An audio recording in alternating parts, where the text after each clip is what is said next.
हाँ जी, स्वागत है तुहाडा सारिਆਂ ਦਾ ਪੰਜਾਬੀ संपूर्ण कोर्स ਵਿੱਚ। इस क्लास ਦੇ ਵਿੱਚ ਅੱਜ ਅਸੀਂ विश्राम चिन्ह वाला टॉपिक ਨੂੰ ਕੰਪਲੀਟ ਕਰਾਂਗੇ। ਵਿਸਥਾਰ ਦੇ ਵਿੱਚ ਵਧੀਆ ਤਰੀਕੇ ਨਾਲ ਹਰੇਕ ਵਿਸ਼ਰਾਮ ਚਿੰਨ੍ਹ ਦੀ ਵਿਆਖਿਆ ਕਰਾਂਗੇ। ਤਾਂ ਇਸ ਕਲਾਸ ਨੂੰ ਤੁਸੀਂ ਨੇ ਪੂਰਾ ਦੇਖਣਾ ਤੇ ਉਮੀਦ ਹੈ ਕਿ ਤੁਸੀਂ ਕੁਝ ਚੰਗਾ ਸਿੱਖ ਕੇ ਜਾਵੋਗੇ। हाँ जी, शुरू करते हाँ। सब तो पहले तो ਅਸੀਂ ਇਹਦੀ इंपोर्टेंस ਨੂੰ ਸਮਝਦੇ ਹਾਂ, ਇਹਦੀ ਮਹੱਤਤਾ ਕਿਉਂ ਹੈ ਕਿ ਵਿਸ਼ਰਾਮ ਚਿੰਨ੍ਹ ਲਗਾਉਣੇ ਕਿਉਂ ਜ਼ਰੂਰੀ ਨੇ। ਪਹਿਲਾਂ ਤੁਹਾਨੂੰ ਇੱਕ ਵਾਕ ਨਜ਼ਰ ਆ ਰਿਹਾ ਹੈ, ਰੁਕੋ ਨਾ ਜਾਓ। ਇਸ ਦਾ ਕੀ अर्थ है? ਇਹਦਾ अर्थ है भी ਚੱਲੇ ਜਾਓ, ਇੱਥੇ ਨਾ ਰੁਕੋ। ठीक है, रुकना नहीं, ਇਹਦਾ अर्थ ਇਹ है। तो नैक्सट है रुको ना जाओ। इस वाक ਦੇ ਵਿੱਚ ਕੀ अर्थ है? इस वाक ਦਾ अर्थ है कि रुक जाओ, जाना नहीं है गया, ਇਹ अर्थ है ਇਹਦਾ। ਇਹਦਾ अर्थ ਕੀ ਸੀ? भी रुको ना, भी चले जाओ ਤੁਸੀਂ, ਇਹ अर्थ ਸੀ ਇਹਦਾ। ਫਰਕ ਕੀ ਹੈ? ਇਹਦੇ ਵਿੱਚ ਜੋ ਕੌਮਾ ਹੈਗਾ ਉਹ ਲੱਗੇ ਨਾ ਤੋਂ ਬਾਅਦ, ਇਹਦੇ ਵਿੱਚ ਰੁਕੋ ਤੋਂ ਬਾਅਦ ਲੱਗੇ ਹੈ। ठीक है, तो कौमे करके इन्ना फर्क पै गया। तो इस तरह जो कामा विश्राम चिन्ह है यह की होगा, बड़ी इंपोर्टेंस निभाऊगा। ठीक है जी। तो एक ये विश्राम चिन्ह लगे लास्ट तो डंडी लगी है। ठीक है, ये चीज़ों बारे कल्ले कल्ले बारे आप डिस्कस करांगे। एक वाक आप होर समझ लैने आ, चोर फड़ो ना जान दिओ। ਇਹਦਾ ਕੀ अर्थ है? भी चोर नूं फड़ो ना, ਉਹਨੂੰ जान दिओ, भी चला जान दो ਉਹਨੂੰ। ठीक है, ये अर्थ है ਇਹਦਾ। तो दूसरा है चोर फड़ो ना जान दिओ। ਇਹਦਾ अर्थ ਕੀ ਹੈ? ਵੀ ਚੋਰ ਨੂੰ ਫੜ ਲਓ, ਉਹਨੂੰ ਜਾਣ ਨਹੀਂ ਦੇਣਾ, ਇਹ अर्थ ਹੈ ਇਹਦਾ। ਤਾਂ ਇਸ ਤਰੀਕੇ ਨਾਲ ਇੱਥੇ ਨਾ ਤੋਂ ਬਾਅਦ ਕਾਮਾ ਲੱਗੇ ਹੈ, ਇੱਥੇ ਫੜੋ ਸ਼ਬਦ ਤੋਂ ਬਾਅਦ ਕਾਮਾ ਲੱਗੇ ਹੈ, ਅਤੇ ਲਾਸਟ ਵਿੱਚ ਇਹਨਾਂ ਦੀ ਡੰਡੀ ਲਗਾਈ ਗਈ ਹੈ। ਠੀਕ ਹੈ, ਤਾਂ ਇਸ ਤਰੀਕੇ ਨਾਲ ਜਿਹੜਾ ਕਾਮਾ ਵਿਸ਼ਰਾਮ ਚਿੰਨ੍ਹ ਉਸਨੇ ਇਹਨਾਂ ਵਾਕਾਂ ਦੇ ਅਰਥਾਂ ਨੂੰ ਉਲਟ ਕਰਤਾ। ਤਾਂ ਇਸ ਤਰ੍ਹਾਂ ਕਹਿ ਸਕਦੇ ਹਾਂ ਕਿ ਵਿਸ਼ਰਾਮ ਚਿੰਨ੍ਹਾਂ ਦੀ ਵੱਡੀ ਮਹੱਤਤਾ ਹੈਗੀ ਹੈ। ਠੀਕ ਹੈ ਜੀ। ਹੁਣ ਅਸੀਂ ਸਮਝਦੇ ਹਾਂ ਕਿ ਵਿਸ਼ਰਾਮ ਚਿੰਨ੍ਹ ਹੁੰਦੇ ਕੀ ਨੇ। ਵਿਸ਼ਰਾਮ ਦਾ ਅਰਥ ਹੁੰਦਾ ਠਹਿਰਾਓ, ਰੁਕਣਾ। ਠੀਕ ਹੈ, ਆਪਾਂ ਕੁਝ ਸਮੇਂ ਲਈ ਕਹਿ ਲਓ ਵੀ ਇੱਕ ਪਲ ਹੈ ਨਾ, ਇੱਕ ਸਾਹ ਜਿਹੜਾ ਥੋੜ੍ਹਾ ਜਿਹਾ ਆਪਾਂ ਸਾਹ ਲੈਂਦੇ ਹਾਂ ਰੁਕ ਕੇ, ਤਾਂ ਕਿਤੇ ਆਪਾਂ ਥੋੜ੍ਹਾ ਜਿਹਾ ਰੁਕਦੇ ਹਾਂ, ਕਿਤੇ ਆਪਾਂ ਜ਼ਿਆਦਾ ਰੁਕਦੇ, ਮਤਲਬ ਆਪਾਂ ਠਹਿਰਾਓ ਪੈਦਾ ਕਰਦੇ ਹਾਂ ਆਪਣੀ ਗੱਲ 'ਚ, ਠਹਿਰਾਓ ਆ ਜਾਂਦਾ ਹੈ, ਰੁਕ ਜਾਂਦੇ ਜਦੋਂ ਆਪਾਂ, ਉਹ ਵਿਸ਼ਰਾਮ ਹੈ। ਠੀਕ ਹੈ ਜੀ। ਇੱਕ ਵਾਕ ਨੂੰ ਦੂਸਰੇ ਵਾਕ ਨਾਲੋਂ ਨਿਖੇੜਨ ਦੇ ਲਈ, ਇੱਕ ਸ਼ਬਦ ਨੂੰ ਦੂਸਰੇ ਸ਼ਬਦ ਨਾਲੋਂ ਨਿਖੇੜਨ ਦੇ ਲਈ ਜਾਂ ਠਹਿਰਾਓ ਪੈਦਾ ਕਰਨ ਲਈ ਕੁਝ ਚਿੰਨ੍ਹ ਵਰਤੇ ਜਾਂਦੇ ਹਨ, ਜਿਨ੍ਹਾਂ ਨੂੰ ਵਿਸ਼ਰਾਮ ਚਿੰਨ੍ਹ ਕਿਹਾ ਜਾਂਦਾ ਹੈ। ਤਾਂ ਵਿਸ਼ਰਾਮ ਚਿੰਨ੍ਹਾਂ ਦੀਆਂ ਕੁਝ ਉਦਾਹਰਨਾਂ ਨੇ, ਜਿਵੇਂ ਕਿ ਦੇਖੋ ਇੱਥੇ ਦੇਖ ਸਕਦੇ ਹੋ ਤੁਸੀਂ। ਠੀਕ ਹੈ ਜੀ। ਇਹ ਇਹਨਾਂ ਦੇ ਨਾਮ ਆਪਾਂ ਅੱਗੇ ਸਮਝਾਂਗੇ, ਇਕੱਲੇ ਇਕੱਲੇ ਨੂੰ ਐਕਸਪਲੇਨ ਕਰਾਂਗੇ। ਤਾਂ ਇਸ ਤਰੀਕੇ ਨਾਲ ਉਹ ਚਿੰਨ੍ਹ ਜੋ ਆਪਾਂ ਨੇ ਕਦੋਂ ਵਰਤਣੇ ਨਹੀਂ, ਹੋ ਸਕਦਾ ਆਪਾਂ ਨੇ ਕੋਈ ਵਾਕਾਂ ਨੂੰ ਆਪਸ ਵਿੱਚ ਅਲੱਗ-ਅਲੱਗ ਸ਼ੋਅ ਕਰਨਾ, ਨਿਖੇੜਨਾ ਹੈਗਾ, ਅਤੇ ਇਸ ਤੋਂ ਬਿਨਾਂ ਹੋ ਸਕਦਾ ਆਪਾਂ ਨੇ ਦੋ ਸ਼ਬਦਾਂ ਨੂੰ ਅਲੱਗ-ਅਲੱਗ ਨੂੰ ਨਿਖੇੜਨਾ ਹੋਵੇ। ਠੀਕ ਹੈ, ਜਾਂ ਆਪਾਂ ਨੇ ਆਪਣੀ ਗੱਲ ਦੇ ਵਿੱਚ ਠਹਿਰਾਓ ਪੈਦਾ ਕਰਨਾ ਹੋਵੇ, ਰੁਕਣਾ ਹੋਵੇ, ਕਿਤੇ ਆਪਾਂ ਨੇ ਥੋੜ੍ਹਾ ਜਿਹਾ ਸਾਹ ਲੈਣਾ ਹੋਵੇ ਬੋਲਦੇ ਬੋਲਦੇ। ਤਾਂ ਇਸ ਤਰੀਕੇ ਨਾਲ ਆਪਾਂ ਨੇ ਕੀ ਕਰਨਾ ਹੈ, ਇਹਨਾਂ ਚਿੰਨ੍ਹਾਂ ਨੂੰ ਵਰਤਣਾ। ਇਹਨਾਂ ਚਿੰਨ੍ਹਾਂ ਨੂੰ ਅਸੀਂ ਵਿਸ਼ਰਾਮ ਚਿੰਨ੍ਹ ਆਖਦੇ ਹਾਂ। ਪਹਿਲਾ ਵਿਸ਼ਰਾਮ ਚਿੰਨ੍ਹ ਹੈ ਜੀ ਡੰਡੀ ਜਾਂ ਪੂਰਨ ਵਿਸ਼ਰਾਮ। ਠੀਕ ਹੈ ਜੀ। ਤਾਂ ਦੇਖੋ ਜਿਵੇਂ ਇਸ ਦਾ ਇਹ ਚਿੰਨ੍ਹ ਹੈ। ਠੀਕ ਹੈ, ਤਾਂ ਡੰਡੀ ਜਾਂ ਪੂਰਨ ਵਿਸ਼ਰਾਮ ਇਹ ਚਿੰਨ੍ਹ ਵਾਕ ਦੇ ਅੰਤ 'ਤੇ ਪੂਰਨ ਠਹਿਰਾਓ ਵਜੋਂ ਵਰਤਿਆ ਜਾਂਦਾ ਹੈ। ਇਹ ਇੱਕ ਵਾਕ ਨੂੰ ਦੂਸਰੇ ਨਾਲੋਂ ਨਿਖੇੜਦਾ ਹੈ। ਮਤਲਬ ਕਿ ਜਦੋਂ ਆਪਾਂ ਪੂਰੀ ਤਰ੍ਹਾਂ ਰੁਕ ਰਹੇ ਹਾਂ, ਗੱਲ ਕਹਿੰਦੇ ਆਪਾਂ ਪੂਰੀ ਤਰ੍ਹਾਂ ਸਟਾਪ ਹੋ ਗਏ, ਇੱਕਦਮ ਪੂਰੀ ਤਰ੍ਹਾਂ ਰੁਕ ਗਏ, ਤਾਂ ਉੱਥੇ ਆਪਾਂ ਡੰਡੀ ਦੀ ਵਰਤੋਂ ਕਰਦੇ ਹਾਂ। ਠੀਕ ਹੈ ਜੀ। ਇਹ ਕੀ ਇੱਕ ਪੂਰਨ ਵਿਸ਼ਰਾਮ ਹੈ, ਅਤੇ ਇਹ ਦੋ ਵਾਕਾਂ ਨੂੰ ਆਪਸ ਵਿੱਚ ਨਿਖੇੜਦਾ ਵੀ ਹੈ। ਠੀਕ ਹੈ ਜੀ। ਜਿਵੇਂ ਤੁਸੀਂ ਇੱਥੇ ਦੇਖ ਸਕਦੇ ਹੋ, ਬਲਵਿੰਦਰ ਪੜ੍ਹਦਾ ਹੈ, ਲਾਸਟ ਵਿੱਚ ਕੀ ਹੈ? ਡੰਡੀ ਲਗਾਈ ਗਈ ਹੈ, ਤਾਂ ਇਹ ਵਾਕ ਦੇ ਅੰਤ ਵਿੱਚ ਲੱਗਦਾ ਹੈ, ਇਹ ਪੂਰਨ ਵਿਸ਼ਰਾਮ ਹੈ। ਠੀਕ ਹੈ ਜੀ। ਨੈਕਸਟ ਹੈ ਜੀ ਪ੍ਰਸ਼ਨ ਚਿੰਨ੍ਹ।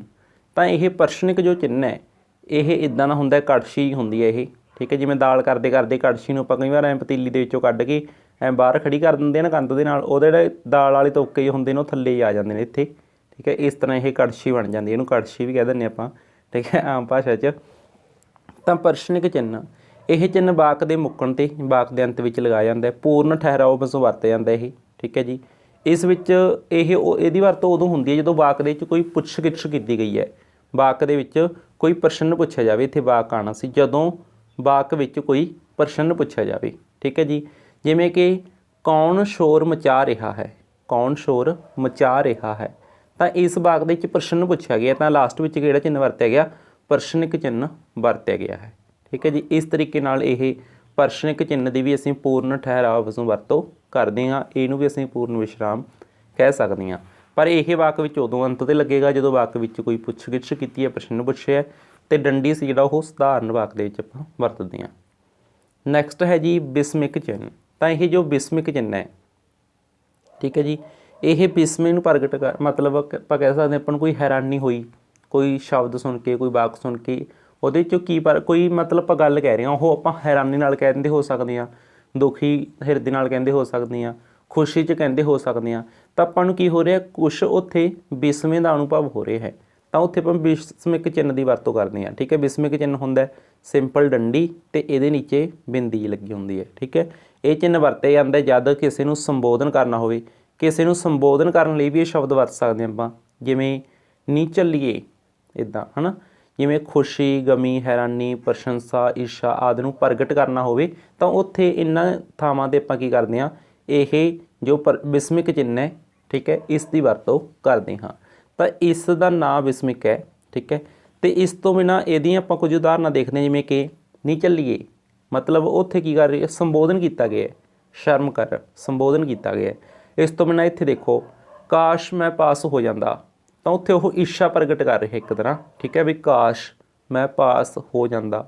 ਇਸ ਤੋਂ ਬਿਨਾਂ ਹੈ, ਆਪਾਂ ਹੈਰਾਨੀ ਨਾਲ ਕਹਿ ਰਹੇ ਹਾਂ ਵੀ ਹੈ। ਅਤੇ ਇਸ ਤੋਂ ਬਿਨਾਂ ਅੱਛਾ ਜੀ, ਉਹ ਇੱਥੇ ਵੀ ਆਪਾਂ ਮਤਲਬ ਹੈਰਾਨੀ ਜੀ ਨਾਲ ਵੀ ਅੱਛਾ ਜੀ ਇਹ ਕੰਮ ਹੋ ਗਿਆ ਇੱਦਾਂ, ਤਾਂ ਉੱਥੇ ਆਪਾਂ ਹੈਰਾਨੀ ਪ੍ਰਗਟ ਕਰ ਰਹੇ ਹਾਂ, ਖੁਸ਼ੀ, ਗਮੀ, ਸੰਬੋਧਨ ਕਰ ਰਹੇ ਹਾਂ, ਤਾਂ ਉੱਥੇ ਆਪਾਂ ਵਿਸਮਿਕ ਚਿੰਨ੍ਹ ਦੀ ਵਰਤੋਂ ਕਰਦੇ ਹਾਂ। ਇਸ ਤੋਂ ਬਾਅਦ ਹੈ ਜੀ ਚੌਥਾ ਵਿਸ਼ਰਾਮ ਚਿੰਨ੍ਹ ਕਾਮਾ। ਠੀਕ ਹੈ ਜੀ, ਤਾਂ ਇਹ ਹੈ ਜੋ ਇਹ ਅਲੱਗ-ਅਲੱਗ ਸਥਿਤੀਆਂ ਦੇ ਵਿੱਚ ਵਰਤਿਆ ਜਾਂਦਾ। ਇਹਨੂੰ ਕਈ ਵਾਰ ਆਪਾਂ ਕੀ ਕਰਦੇ ਹਾਂ, ਜਿਵੇਂ ਕੋਈ ਸ਼ਬਦ ਲਿਖਣੇ ਨੇ ਤਾਂ ਉਹਨਾਂ ਨੂੰ ਅਲੱਗ-ਅਲੱਗ ਦਰਸਾਉਣ ਦੇ ਲਈ ਇਹਦੇ ਵਿਚਕਾਰ ਵਰਤਦੇ ਹਾਂ। ਅਤੇ ਕਈ ਵਾਰ ਆਪਾਂ ਨੇ ਕੀ ਕਰਨਾ ਹੁੰਦਾ, ਥੋੜ੍ਹਾ ਜਿਹਾ ਰੁਕਣਾ ਹੁੰਦਾ, ਮਤਲਬ ਗੱਲ ਕਹਿੰਦੇ ਕਹਿੰਦੇ ਆਪਾਂ ਨੇ ਪੂਰੀ ਤਰ੍ਹਾਂ ਨਹੀਂ ਰੁਕਣਾ, ਥੋੜ੍ਹਾ ਜਿਹਾ ਰੁਕਣਾ, ਥੋੜ੍ਹਾ ਜਿਹਾ ਠਹਿਰਾਅ ਪੈਦਾ ਕਰਨਾ। ਉੱਥੇ ਅਸੀਂ ਕੀ ਕਰਦੇ ਹਾਂ, ਕਾਮੇ ਦੀ ਵਰਤੋਂ ਕਰਦੇ ਹਾਂ। ਜਿਵੇਂ ਕਿ ਇੱਕ ਤੁਹਾਨੂੰ ਵਾਕ ਬੋਲ ਕੇ ਦੱਸਦੇ ਹਾਂ, ਬਰੇਟਾ, ਬੁਢਲਾਡਾ, ਸਰਦੂਲਗੜ੍ਹ ਅਤੇ ਭਿੱਖੀ। ਮਤਲਬ ਇਹਨਾਂ ਦੇ ਵਿੱਚ ਆਪਾਂ ਪੂਰੀ ਤਰ੍ਹਾਂ ਨਹੀਂ ਰੁਕੇ, ਬਰੇਟਾ, ਬੁਢਲਾਡਾ, ਸਰਦੂਲਗੜ੍ਹ ਇੱਦਾਂ ਮਾਨਸਾ ਜ਼ਿਲ੍ਹੇ ਦੇ ਮੁੱਖ ਸ਼ਹਿਰ ਹਨ। ਤਾਂ ਇੱਥੇ ਆਪਾਂ ਨੇ ਅਲੱਗ-ਅਲੱਗ ਮਤਲਬ ਇੱਕੋ ਜਿਹੇ ਸ਼ਬਦ ਸੀ, ਇਹ ਸਾਰੇ ਸ਼ਹਿਰਾਂ ਦੇ ਨਾਂ ਸੀ। ਇਹਦੇ ਵਿਚਕਾਰ ਨਾਂ ਤਾਂ ਆਪਾਂ ਵਾਰ-ਵਾਰ ਤੇ ਜਾਂ ਅਤੇ ਸ਼ਬਦ ਵਰਤ ਸਕਦੇ, ਆਪਾਂ ਨੇ ਥੋੜ੍ਹਾ ਜਿਹਾ ਠਹਿਰਾਅ ਦੇ ਕੇ ਗੱਲ ਕਹਿਣੀ ਹੈ, ਬਰੇਟਾ, ਬੁਢਲਾਡਾ ਇੱਦਾਂ। ਠੀਕ ਹੈ, ਤਾਂ ਇਸ ਕਰਕੇ ਜਦੋਂ ਥੋੜ੍ਹਾ ਜਿਹਾ ਰੁਕਣਾ ਤਾਂ ਉੱਥੇ ਆਪਾਂ ਕਾਮਾ ਵਿਸ਼ਰਾਮ ਚਿੰਨ੍ਹ ਨੂੰ ਵਰਤਦੇ ਹਾਂ। ਇਹ ਥੋੜ੍ਹੇ ਜਿਹੇ ਠਹਿਰਾਅ ਲਈ ਵਰਤਿਆ ਜਾਂਦਾ ਹੈ। ਜਦੋਂ ਇੱਕੋ ਜਿਹੇ ਸ਼ਬਦ ਆਪਾਂ ਨੇ ਕਈ ਸ਼ਾਮਿਲ ਕਰਨੇ ਨੇ ਤਾਂ ਉੱਥੇ ਆਪਾਂ ਕਾਮੇ ਦੀ ਵਰਤੋਂ ਕਰਦੇ ਹਾਂ। ਇਹਦਾ ਇੱਕ ਵਾਕ ਇੱਦਾਂ ਹੀ ਬਣਾਇਆ ਜਾ ਸਕਦਾ ਹੈ, ਜਿਵੇਂ ਆਪਾਂ ਕਹਿ ਸਕਦੇ ਹਾਂ, ਹਰਮਨ, ਰਾਮ, ਹਰੀਸ਼। ਠੀਕ ਹੈ, ਇੱਦਾਂ ਪੱਕੇ ਦੋਸਤ ਹਨ, ਮੰਨ ਕੇ ਚਲੋ ਇਹ ਗੱਲ ਕਹਿਣੀ ਹੈ, ਪੱਕੇ ਦੋਸਤ ਹਨ। ਤਾਂ ਦੇਖੋ ਇੱਥੇ ਜੋ ਸਾਰੇ ਨਾਮ ਨੇ, ਠੀਕ ਹੈ, ਇੱਥੇ ਕੀ ਸੀ, ਹਰਮਨ, ਠੀਕ ਹੈ, ਰਾਮ, ਹਰੀਸ਼, ਇਹ ਇੱਕੋ ਜਿਹੇ ਨਾਮ ਨੇ ਸਾਰੇ। ਠੀਕ ਹੈ, ਕਿਸੇ ਵਿਅਕਤੀਆਂ ਦੇ ਨਾਂ ਨਹੀਂ। ਤਾਂ ਇਹਨਾਂ ਦੇ ਵਿਚਕਾਰ ਆਪਾਂ ਨੇ ਥੋੜ੍ਹਾ ਜਿਹਾ ਠਹਿਰਾਅ ਦੇਣਾ ਸੀ। ਇਹ ਵੀ ਨਹੀਂ ਵੀ ਆਪਾਂ ਪੂਰੀ ਤਰ੍ਹਾਂ ਰੁਕ ਗਏ ਵੀ ਹਰਮਨ, ਉਸ ਤੋਂ ਬਾਅਦ ਪੂਰਾ ਸਾਹ ਲੈ ਲਿਆ, ਹਰਮਨ, ਰਾਮ ਇੱਦਾਂ ਹੌਲੀ ਜਿਹੀ ਬੋਲਣੀ ਆਪਾਂ, ਹਰਮਨ, ਰਾਮ, ਹਰੀਸ਼ ਇੱਦਾਂ। ਮਤਲਬ ਆਪਾਂ ਨੇ ਥੋੜ੍ਹਾ ਜਿਹਾ ਠਹਿਰਾਅ ਜਦੋਂ ਰੁਕਣਾ ਆਪਾਂ ਨੇ ਗੱਲ ਕਹਿੰਦੇ ਹੋਏ, ਉੱਥੇ ਆਪਾਂ ਕਾਮਾਂ ਦੀ ਵਰਤੋਂ ਕਰਦੇ ਹਾਂ। ਨੈਕਸਟ ਹੈ ਜੀ ਬਿੰਦੀ ਵਾਲਾ ਕਾਮਾ। ਠੀਕ ਹੈ, ਬਿੰਦੀ ਕਾਮਾ ਕਹਿ ਦਿੰਦੇ ਇਹਨੂੰ। ਤਾਂ ਇਹ ਹੈ ਅਰਧ ਵਿਸ਼ਰਾਮ, ਜਦ ਕਿਸੇ ਵਾਕ ਵਿੱਚ ਠਹਿਰਾਅ ਪੂਰਨ ਨਾਲੋਂ ਘੱਟ ਅਤੇ ਕਾਮੇ ਨਾਲੋਂ ਜ਼ਿਆਦਾ ਹੈ। ਮਤਲਬ ਜਿਵੇਂ ਤੁਹਾਨੂੰ ਦੱਸਿਆ ਵੀ ਡੰਡੀ ਦੀ ਕਦੋਂ ਵਰਤੋਂ ਕਰਦੇ ਹਾਂ ਆਪਾਂ, ਜਦੋਂ ਪੂਰੀ ਤਰ੍ਹਾਂ ਰੁਕਣਾ, ਮਤਲਬ ਪੂਰਨ ਠਹਿਰਾਅ ਹੈ। ਠੀਕ ਹੈ, ਡੰਡੀ ਦੀ ਵਰਤੋਂ ਕਰਦੇ ਆਪਾਂ, ਪੂਰਨ ਠਹਿਰਾਅ ਹੈ। ਅਤੇ ਜਿਹੜਾ ਆਪਾਂ ਨੇ ਗੱਲ ਕੀਤੀ ਹੈ ਕਾਮਾ, ਉਹ ਕੀ ਕਰਨਾ, ਆਪਾਂ ਨੇ ਥੋੜ੍ਹਾ ਜਿਹਾ ਰੁਕਣਾ, ਥੋੜ੍ਹਾ ਜਿਹਾ ਠਹਿਰਾਅ ਦੇਣਾ, ਅਤੇ ਉਹਨਾਂ ਦੇ ਵਿਚਕਾਰ ਵਾਲੀ ਸਥਿਤੀ ਹੈ ਇਹ। ਠੀਕ ਹੈ, ਵੀ ਨਾ ਤਾਂ ਆਪਾਂ ਉੱਥੇ ਕਾਮੇ ਦੀ ਵਰਤੋਂ ਕਰ ਸਕਦੇ ਹਾਂ, ਨਾ ਡੰਡੀ, ਕਿਉਂਕਿ ਡੰਡੀ ਤਾਂ ਆਪਾਂ ਤਾਂ ਵਰਤਦੇ ਜੇ ਪੂਰੀ ਤਰ੍ਹਾਂ ਰੁਕਣਾ ਹੁੰਦਾ, ਕਾਮਾ ਆਪਾਂ ਤਾਂ ਮਤਲਬ ਯੂਜ਼ ਕਰਦੇ ਉੱਥੇ ਜੇ ਆਪਾਂ ਨੇ ਮਤਲਬ ਥੋੜ੍ਹਾ ਜਿਹਾ ਠਹਿਰਾਅ ਦੇਣਾ ਹੁੰਦਾ। ਇਹ ਥੋੜ੍ਹੇ ਜਿਹੇ ਨਾਲੋਂ ਵੱਧ ਠਹਿਰਾਅ ਦੇਣਾ ਹੈ, ਇਸ ਕਰਕੇ ਇੱਥੇ ਬਿੰਦੀ ਵਾਲਾ ਕਾਮਾ ਜਿਹੜਾ ਉਹ ਵਰਤ ਲਿਆ ਜਾਂਦਾ ਹੈ। ਠੀਕ ਹੈ ਜੀ, ਤਾਂ ਇਸ ਨੂੰ ਅਰਧ ਵਿਸ਼ਰਾਮ ਵੀ ਆਪਾਂ ਕਹਿ ਸਕਦੇ ਹਾਂ। ਠੀਕ ਹੈ, ਜਿਵੇਂ ਇੱਥੇ ਤੁਹਾਨੂੰ ਇੱਕ ਵਾਕ ਦੱਸਦੇ ਹਾਂ, ਰੋਟੀ ਪੱਕ ਗਈ, ਸਬਜ਼ੀ ਤਿਆਰ ਹੈ, ਮਹਿਮਾਨਾਂ ਦੀ ਬੈਠਣ ਦੀ ਦੇਰੀ ਹੈ। ਠੀਕ ਹੈ ਨਾ, ਇਸ ਤਰ੍ਹਾਂ ਤੁਹਾਨੂੰ ਇੱਥੇ ਕਲੀਅਰ ਹੋ ਜਾਊ ਵੀ ਰੋਟੀ ਪੱਕ ਗਈ, ਸਬਜ਼ੀ ਤਿਆਰ ਹੈ। ਨਾ ਤਾਂ ਆਪਾਂ ਉੱਥੇ ਪੂਰੀ ਤਰ੍ਹਾਂ ਰੁਕ ਰਹੇ ਹਾਂ ਵੀ ਉਸ ਤੋਂ ਬਾਅਦ ਸਾਹ ਹੀ ਲੈਣ ਲੱਗ ਗਏ ਵਾ, ਪੂਰਾ ਸਾਹ ਲੈ ਲਿਆ, ਵੀ ਰੋਟੀ ਪੱਕ ਗਈ ਹੈ, ਵੀ ਐਂ ਪੂਰਾ ਵੀ ਨਹੀਂ ਆਪਾਂ ਰੁਕੇ। ਆਪਾਂ ਸਿੰਪਲ ਗੱਲ ਕੀ ਕਹੀ ਹੈ, ਰੋਟੀ ਪੱਕ ਗਈ ਹੈ, ਸਬਜ਼ੀ ਤਿਆਰ ਹੈ, ਮਹਿਮਾਨਾਂ ਦੀ ਬੈਠਣ ਦੀ ਦੇਰ ਹੈ। ਠੀਕ ਹੈ ਜੀ, ਤਾਂ ਇਸ ਤਰੀਕੇ ਨਾਲ ਆਪਾਂ ਨੇ ਇੱਥੇ ਬਿੰਦੀ ਵਾਲਾ ਕਾਮਾਂ ਦੀ ਵਰਤੋਂ ਕੀਤੀ ਹੈ। ਅਗਲਾ ਵਿਸ਼ਰਾਮ ਚਿੰਨ੍ਹ ਹੈ ਜੀ ਦੁਬਿੰਦੀ, ਮਤਲਬ ਦੋ ਬਿੰਦੀਆਂ। ਠੀਕ ਹੈ, ਉੱਪਰ ਹੇਠ ਆਪਾਂ ਦੋ ਬਿੰਦੀਆਂ ਵਰਤਦੇ ਹਾਂ। ਤਾਂ ਦੇਖੋ ਜੀ, ਜਦੋਂ ਕਿਸੇ ਵਾਕ ਦੇ ਦੋ ਹਿੱਸੇ ਹੋਣ, ਠੀਕ ਹੈ, ਪਹਿਲੇ ਹਿੱਸੇ ਆਪਣੇ ਆਪ ਵਿੱਚੋਂ ਅਰਥਾਂ ਪੱਖੋਂ ਪੂਰਾ ਹੋਵੇ ਜਾਂ ਦੂਜੇ 'ਚ ਵਾਕ ਵਿੱਚ ਪਹਿਲੇ ਦੀ ਵਿਆਖਿਆ ਕੀਤੀ ਗਈ ਹੋਵੇ, ਉਹਨਾਂ ਨੂੰ ਲਿਖਣ ਲਈ ਪਹਿਲੇ ਹਿੱਸੇ ਦੇ ਅੰਤ ਵਿੱਚ ਅਸੀਂ ਦੋ ਬਿੰਦੀ ਲਾਉਂਦੇ ਹਾਂ। मतलब कि ਆਪਾਂ ਨੇ ਕੋਈ ਗੱਲ ਜੀ ਕਹਿਤੀ ਵੀ ਉਹਦੇ ਵਿੱਚ ਅਰਥ ਜਿਹਾ ਪ੍ਰਗਟ ਹੋ ਗਿਆ ਉਹਦਾ, ਤੇ ਉਸ ਤੋਂ ਬਾਅਦ ਉਹਦੀ ਅੱਗੇ ਵਿਆਖਿਆ ਜੀ ਹੋਰ ਦੇਣੀ ਆਪਾਂ ਨੇ ਥੋੜ੍ਹੀ ਜਿਹੀ, ਤਾਂ ਉੱਥੇ ਆਪਾਂ ਵਰਤ ਲੈਂਦੇ ਹਾਂ। ਜਿਵੇਂ ਜਿਵੇਂ ਸ਼ਬਦ ਤੋਂ ਬਾਅਦ ਇਹ ਵਰਤਦੇ ਹਾਂ ਨਾ ਆਪਾਂ, ਜਿਵੇਂ ਸ਼ਬਦ ਲਿਖਦੇ ਹੁੰਦੇ ਨਾ, ਜਿਵੇਂ ਦੇਖੋ ਇੱਥੇ ਜਿਵੇਂ ਸ਼ਬਦ ਲਿਖ ਰਹੇ ਹਾਂ ਆਪਾਂ, ਇਹਦੇ ਤੋਂ ਬਾਅਦ ਵੀ ਆਪਾਂ ਵਰਤਦੇ ਹਾਂ। ਜਿਵੇਂ ਲਿਖ ਲਿਆ, ਉਸ ਤੋਂ ਬਾਅਦ ਆਪਾਂ ਦੋ ਬਿੰਦੀ ਲਗਾਉਂਦੇ ਹਾਂ, ਠੀਕ ਹੈ। ਇਸ ਤੋਂ ਬਿਨਾਂ ਇਹਦੇ ਵਿੱਚ ਇੱਥੇ ਪੂਰੀ ਉਦਾਹਰਨ ਨੂੰ ਪੜ੍ਹੋ ਤੁਸੀਂ। ਕਲਯੁਗ ਵਿੱਚ ਗੁਰੂ ਨਾਨਕ ਦੇਵ ਜੀ ਪ੍ਰਗਟ ਹੋਏ, ਤੇ ਇਹ ਲਾਈਨ ਲਿਖਤੀ ਵੀ ਪ੍ਰਗਟ ਹੋਏ। ਉਸ ਤੋਂ ਬਾਅਦ ਉਹਨਾਂ ਦੀ ਮਤਲਬ ਵਿਆਖਿਆ ਜੀ ਕਰਤੀ ਵੀ ਮਿੱਟੀ ਧੁੰਦ ਜੱਗ ਚਾਨਣ ਹੋਆ। ਇਹ ਥੋੜ੍ਹੇ ਜਿਹਨੂੰ ਸਹੀ ਕਰ ਲਿਓ ਇਹਨੂੰ, ਠੀਕ ਹੈ। ਮਿੱਟੀ ਧੁੰਦ ਜੱਗ ਚਾਨਣ ਹੋਆ, ਚਾਨਣ ਦਾ ਪਸਾਰਾ ਹੋਇਆ। ਤਾਂ ਇੱਦਾਂ ਆਪਾਂ ਜਿਵੇਂ ਤੁਸੀਂ ਜਿਵੇਂ ਵਾਲੀ ਉਦਾਹਰਨ ਲੈ ਲਓ ਵੀ ਜਿਵੇਂ ਤੋਂ ਬਾਅਦ ਆਪਾਂ ਕੀ ਕਰਦੇ ਹਾਂ, ਦੋ ਬਿੰਦੀ ਦੀ ਵਰਤੋਂ ਕਰਦੇ ਹਾਂ। ਨੈਕਸਟ ਹੈ ਜੀ ਦਵਿੰਦੀ ਡੈਸ਼। ਤਾਂ ਦਵਿੰਦੀ ਡੈਸ਼ ਦੀ ਵਰਤੋਂ ਆਪਾਂ ਉਦੋਂ ਕਰਾਂਗੇ ਜਦੋਂ ਆਪਾਂ ਨੇ ਕੀ ਕਰਨਾ ਹੈ, ਕੋਈ ਚੀਜ਼ ਨੂੰ ਅੱਗੇ ਵੇਰਵਾ ਦੇਣਾ, ਉਹਦਾ ਮਤਲਬ ਪੂਰੀ ਲਿਸਟ ਬਣਾਉਣੀ ਹੋਵੇ। ਜਿਵੇਂ ਆਪਾਂ ਕੋਈ ਲਿਸਟ ਬਣਾਉਣ ਲੱਗ ਜਾਈਏ, ਆਪਾਂ ਲਿਸਟ ਬਣਾਉਂਦੇ ਹੁੰਦੇ ਹਾਂ ਜਿਵੇਂ ਉਦਾਹਰਨ ਵਜੋਂ ਕਹਿ ਕੇ, ਹੈ ਨਾ, ਵੀ ਉਦਾਹਰਨ ਵਜੋਂ ਕਹਿਤਾ ਵੀ ਉਦਾਹਰਨ ਵਜੋਂ ਲਿਖ ਕੇ ਇਸ ਤੋਂ ਬਾਅਦ ਦੋ ਬਿੰਦੀ ਲਗਾ ਕੇ ਨਾਲ ਡੈਸ਼ ਲਗਾ ਦਿੰਦੇ ਹਾਂ। ਦੋ ਬਿੰਦੀ ਡੈਸ਼ ਲਗਾ ਕੇ ਇੱਥੇ ਪੁਆਇੰਟ ਲਿਖਣੇ ਸ਼ੁਰੂ ਕਰਦੇ ਹਾਂ ਵੀ 1 2 3 ਇੱਦਾਂ, ਠੀਕ ਹੈ।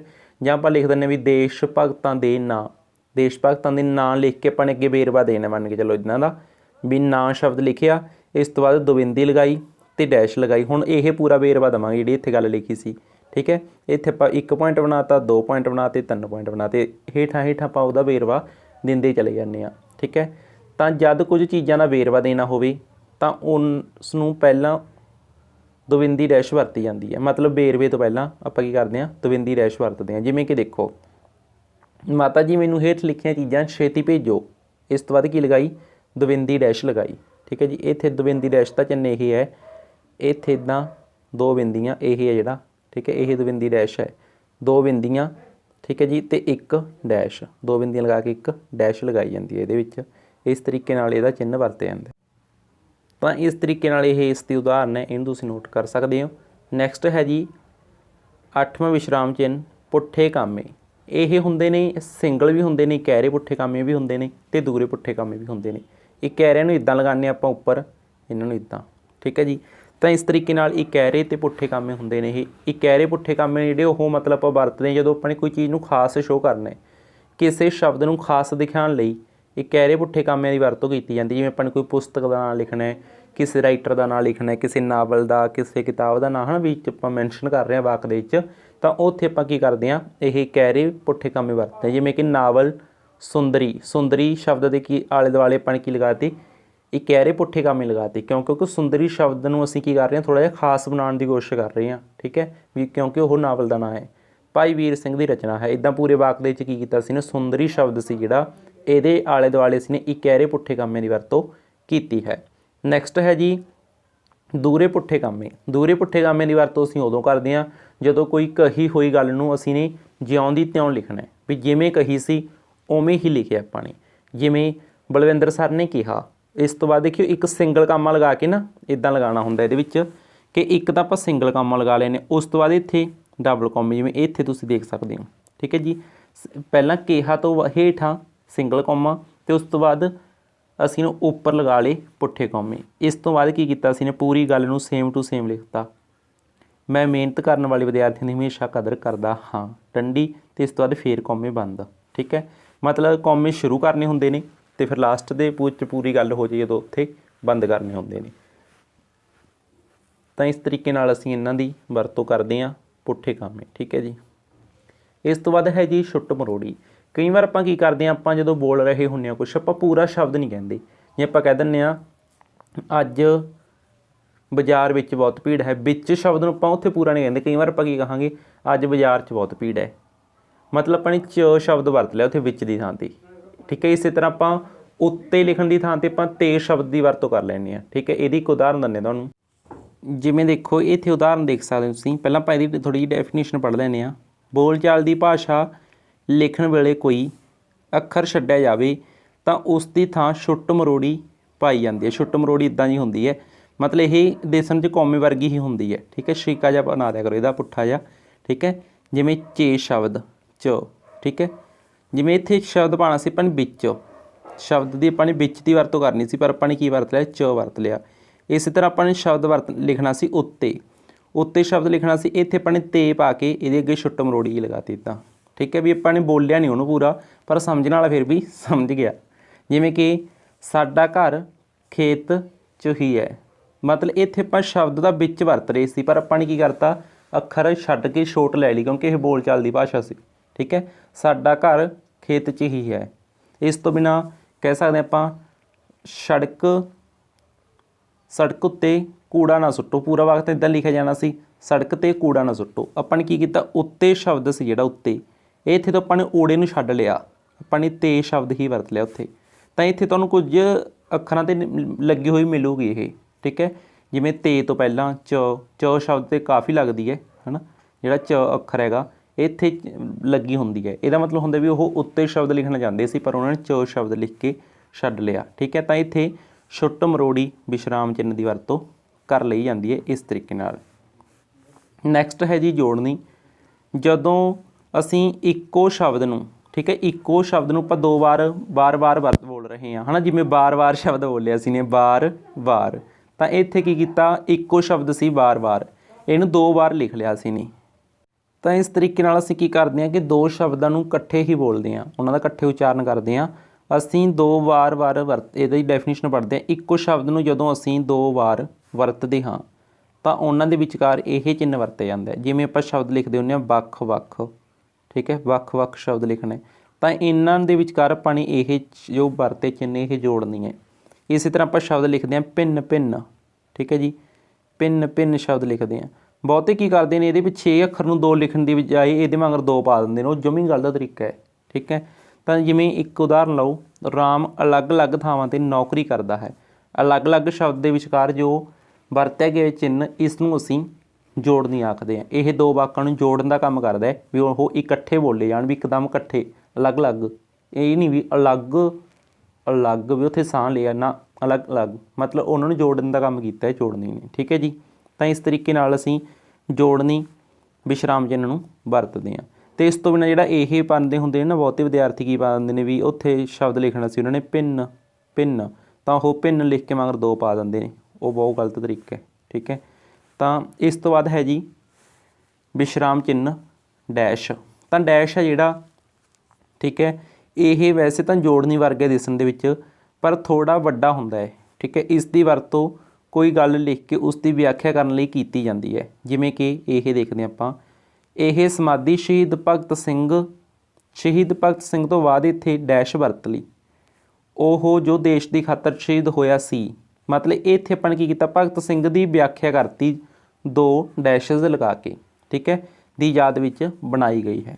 ਤਾਂ ਦੇਖੋ ਇਹ ਵਾਕ ਪੂਰਾ ਕਿਵੇਂ ਬਣ ਸਕਦਾ ਸੀ, ਮਤਲਬ ਭਗਤ ਸਿੰਘ ਤੋਂ ਬਾਅਦ ਇਹ ਸਾਰੀ ਗੱਲ ਕੱਟੀ ਜਾ ਸਕਦੀ ਸੀ ਨਾ। ਜੇ ਇਹਨੂੰ ਕੱਟ ਕੇ ਦੇਖੋ ਤੁਸੀਂ, ਵੀ ਇਹਦੇ ਥਾਂ 'ਤੇ ਆਪਾਂ ਕੁਛ ਵੀ ਨਹੀਂ ਬੋਲਦੇ, ਇਹ ਸਮਾਧੀ ਸ਼ਹੀਦ ਭਗਤ ਸਿੰਘ ਦੀ ਤੋਂ ਸ਼ੁਰੂ ਕਰ ਲਓ, ਦੀ ਯਾਦ ਵਿੱਚ ਬਣਾਈ ਗਈ ਹੈ।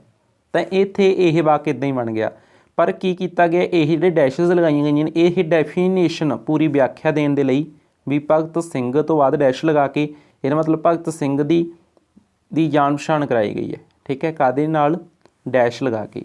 ਤਾਂ ਇਸ ਤਰ੍ਹਾਂ ਡੈਸ਼ ਹੈ ਜਿਹੜੀ, ਇਸ ਦੀ ਅਸੀਂ ਵਰਤੋਂ ਕਰਦੇ ਹਾਂ। ਨੈਕਸਟ ਹੈ ਜੀ ਬਿੰਦੀ, ਜੋ ਆਪਾਂ ਲਾਸਟ ਮੰਨ ਸਕਦੇ ਹਾਂ। ਤਾਂ ਦੇਖੋ ਇਸ ਤੋਂ ਬਾਅਦ ਆਪਣੀ ਇਹ ਕਲਾਸ ਕੰਪਲੀਟ ਹੋ ਜਾਏਗੀ। ਬਿੰਦੀ ਵੈਸੇ ਤਾਂ ਦੇਖੋ ਅੰਗਰੇਜ਼ੀ ਦੇ ਵਿੱਚ ਵਰਤਦੇ ਹਾਂ ਆਪਾਂ, ਜਿਵੇਂ ਆਪਾਂ ਨੇ ਕੋਈ ਵਾਕ ਲਿਖਣਾ, ਲਾਸਟ ਵਿੱਚ ਆਪਾਂ ਫੁੱਲ ਸਟਾਪ ਯਾਨੀ ਕਿ ਬਿੰਦੀ ਨੂੰ ਵਰਤਦੇ ਹਾਂ। ਇਹ ਇੱਕ ਕੀ ਹੈ, ਫੁੱਲ ਸਟਾਪ ਹੈ, ਯਾਨੀ ਕਿ ਪੂਰਨ ਵਿਸ਼ਰਾਮ ਹੈ। ਠੀਕ ਹੈ, ਜਿਵੇਂ ਆਪਾਂ ਡੰਡੀ ਲਗਾਉਂਦੇ ਹਾਂ ਪੰਜਾਬੀ 'ਚ, ਇੰਗਲਿਸ਼ ਵਿੱਚ ਬਿੰਦੀ ਵਰਤਦੇ ਹਾਂ ਆਪਾਂ। ਠੀਕ ਹੈ ਜੀ, ਪਰ ਕੀ ਕੀਤਾ ਜਾਂਦਾ ਕਿ ਬਿੰਦੀ ਦੀ ਆਪਾਂ ਵਰਤੋਂ ਪੰਜਾਬੀ 'ਚ ਕਦੋਂ ਕਰਦੇ ਹਾਂ, ਜਦੋਂ ਆਪਾਂ ਨੇ ਕੋਈ ਸ਼ਾਰਟ ਫਾਰਮ ਲਿਖਣੀ ਹੈ, ਆਪਾਂ ਉੱਥੇ ਬਿੰਦੀ ਲਗਾਉਂਦੇ ਹਾਂ। ਠੀਕ ਹੈ, ਇਹ ਉਹ ਬਿੰਦੀ ਲਗਾਂ ਖਰਾ ਵਾਲੀ ਨਹੀਂ ਹੈਗੀ, ਇਹ ਅਲੱਗ ਹੈ। ਠੀਕ ਹੈ, ਤਾਂ ਇਸ ਦੀ ਵਰਤੋਂ ਵੈਸੇ ਤਾਂ ਅੰਗਰੇਜ਼ੀ ਵਿੱਚ ਕੀਤੀ ਜਾਂਦੀ ਹੈ, ਪਰ ਪੰਜਾਬੀ ਵਿੱਚ ਕੋਈ ਸ਼ਬਦਾਂ ਨੂੰ ਸੰਖੇਪ ਵਿੱਚ ਲਿਖਣ ਲਈ, ਮਤਲਬ ਆਪਾਂ ਨੇ ਸ਼ਾਰਟ 'ਚ ਲਿਖਣਾ ਹੈ, ਉੱਥੇ ਆਪਾਂ ਇਸ ਦੀ ਵਰਤੋਂ ਕਰਦੇ ਹਾਂ। ਜਿਵੇਂ ਕਿ ਆਪਾਂ ਨੇ ਸ਼ਬਦ ਲਿਖਣਾ ਹੈ BA, ਤਾਂ ਦੇਖੋ BA ਸ਼ਬਦ ਮਤਲਬ ਆਪਾਂ ਨੇ ਸ਼ਾਰਟ ਫਾਰਮ ਲਿਖੀ ਹੈ ਇੱਥੇ। ਠੀਕ ਹੈ, ਵੀ ਇੱਕ ਕੋਰਸ ਦਾ ਨਾਂ ਹੈ। ਅਤੇ ਇਸ ਤੋਂ ਬਾਅਦ MLA, ਇੰਗਲਿਸ਼ ਦੇ ਵਿੱਚ ਇਹ ਇੱਦਾਂ ਲਿਖਿਆ ਜਾਂਦਾ ਨੇ MLA।